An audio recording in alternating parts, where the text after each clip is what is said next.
আসসালামু আলাইকুম। সাদিক মম স্টোরির নতুন একটি ভিডিওতে আপনাদেরকে স্বাগতম। আশা করি সবাই ভালো আছেন। আজকে আপনাদের সাথে একটি মজার রেসিপি শেয়ার করব। বাটা মশলায় ঢেঁড়স চচ্চড়ি। আমার বাসায় যেদিন এই রেসিপিটি হয় সেদিন একটু ভাত বেশিই খাওয়া হয়, কারণ এটা এত মজার একটি তরকারি। ভিডিওটি ভালো লাগলে চ্যানেলটা অবশ্যই সাবস্ক্রাইব করবেন, লাইক কমেন্ট শেয়ার করতে ভুলবেন না।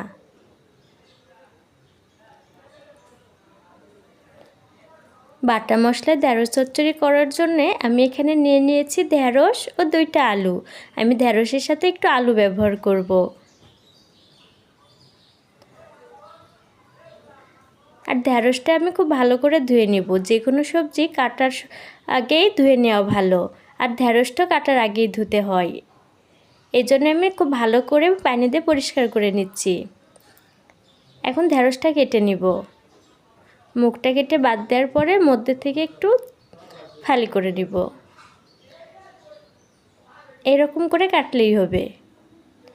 আর বাটা মশলার জন্য আমি এখানে নিয়ে নিয়েছি কাঁচামরিচ, রসুন, আদা,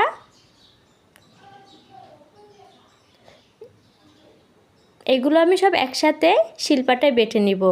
আপনারা চাইলে ব্লেন্ডারে ব্লেন্ড করে নিতে পারেন।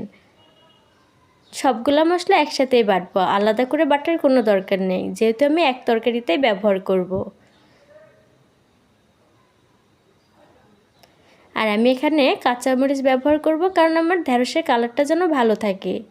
সবুজ থাকার জন্যই আমি কাঁচামরিচ ব্যবহার করব, শুকনো মরিচ ব্যবহার করব না। আর দিয়ে দিলাম 1 চামচ সরিষা। আমি সরিষা বাটা ব্যবহার করব। ঢেঁড়সে সরিষা বাটা ব্যবহার করলে স্বাদ অনেক ভালো আসে। আর দিয়ে দিলাম একটু লবণ। আমি সবগুলো মশলা একসাথে বেটে নিয়েছি। আর এদিকে ঢেঁড়স ও আলু ধুয়ে কেটে নিয়েছি। এর মধ্যে দিয়ে দিব একটু বেশি পরিমাণে পেঁয়াজ কুচি। হাতে মাখা চচ্চড়িতে পেঁয়াজ কুচিটা একটু বেশি ব্যবহার করব। আর দিয়ে দিলাম আগে থেকে বেটে রাখা বাটা মশলা। আর দিলাম সামান্য পরিমাণে লবণ। বাটা মশলা আগে আমি লবণ ব্যবহার করেছি দেখে কম দিলাম। আর দিয়ে দিব রান্নার সাদা তেল। এখানে আমি সামান্য পরিমাণে হলুদ গুঁড়া ব্যবহার করব। বেশি হলুদ গুঁড়া ব্যবহার করার কোনো প্রয়োজন নেই। আর আমার এই হলুদের গুঁড়ার কালারটা এত সুন্দর যে সামান্য পরিমাণে ব্যবহার করলেই অনেক সুন্দর একটা কালার আসে। রান্নার স্বাদের পাশাপাশি যদি কালারটা সুন্দর লাগে তাহলে কিন্তু দেখতেও সুন্দর লাগে, আর স্বাদটা কিন্তু খেতেও অনেক ভালো হয়। আর আমি তার জন্য এখানে ব্যবহার করি কাঁচা লাঙের হলুদের গুঁড়া। এই হলুদের গুঁড়াটা এত সুন্দর ন্যাচারাল কালার দেয়, যেটা সামান্য পরিমাণে ব্যবহার করলেই হয়। আমার কাছে এটা অনেক ভালো লাগে। এটা ব্যবহার করার পর থেকে মনে হয় এটার প্রেমে পড়ে গেছি আমি।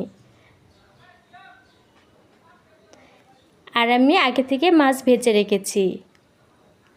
আমি বড় মাছ দিয়ে ঢেঁড়স চচ্চড়ি করব। আপনারা চাইলে ছোট মাছ দিয়েও করতে পারেন। ছোট মাছ দিয়েও খেতে কিন্তু অনেক মজা।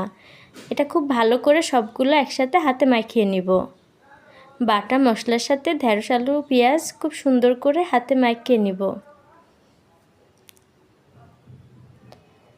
আর মাখানো তরকারিতে কিন্তু একটু বেশি পরিমাণে মাখাতে হয়। মাখাতে মাখাতে সবজি যখন নির্যাস বের হয়ে যায় সেই পর্যায়ে বুঝবেন হাতে মাখা তরকারিটা মাখানো হয়ে গিয়েছে। আর এখানে আমি পরিমাণ মতো পানি দিয়ে দিয়েছি।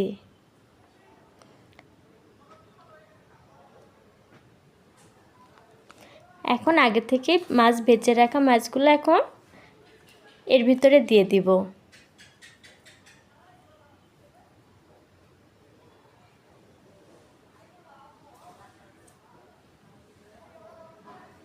ঢেঁড়সের সিজনে ঢেঁড়সের নানান রকম রেসিপি খাওয়া যায়, কিন্তু এই রেসিপিটা এতটাই ভালো যে একবার খেলে বারবার বাসায় বানাতে ইচ্ছা করে। মনে হয় যে আবার ঢেঁড়সের চচ্চড়ি খায়। হাতে মাখা চচ্চড়ি অনেক মজা এটা খেতে। তো আপনারা অবশ্যই চেষ্টা করবেন একবার হলেও বাসায় এই রেসিপিটি বানানোর। আশা করি সবাই অনেক পছন্দ করবে। আর ভিডিওটি ভালো লাগলে চ্যানেলটা সাবস্ক্রাইব করে লাইক কমেন্ট ও শেয়ার করতে ভুলবেন না। খুব ভালো করে বলক চলে এসেছে। আর আমার রান্নার কালারটা কত সুন্দর এসেছে।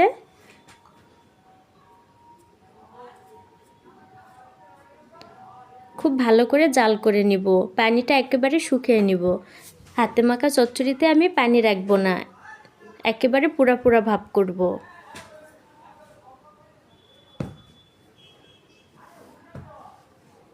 যারা ঢ্যাঁড়স খেতে পছন্দ করেন না তারা যদি একবার এই রেসিপিটা খেয়ে দেখেন, আশা করি অনেক ভালো লাগবে।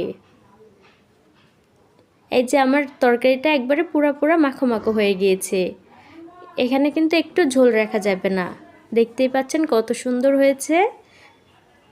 আর ঢ্যাঁড়সের কালারটা কিন্তু সবুজই আছে, এই হলুদের গুঁড়াটা অনেক ভালো, যার জন্যে সবজির কালারটা অনেক সুন্দর থাকে। আমি একটা বাটিতে পরিবেশন করে নিয়েছি। আর এটা তো গরম ভাতের সাথে খেতে অনেক মজা। আমার বাসার সবাই এটা অনেক পছন্দ করে। আপনাদের কেমন লাগলো অবশ্যই কমেন্টে জানাবেন।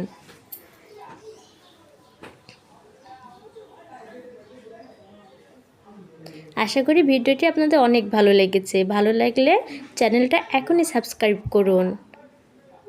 সবাই ভালো থাকুন, সুস্থ থাকুন। আল্লাহ হাফেজ।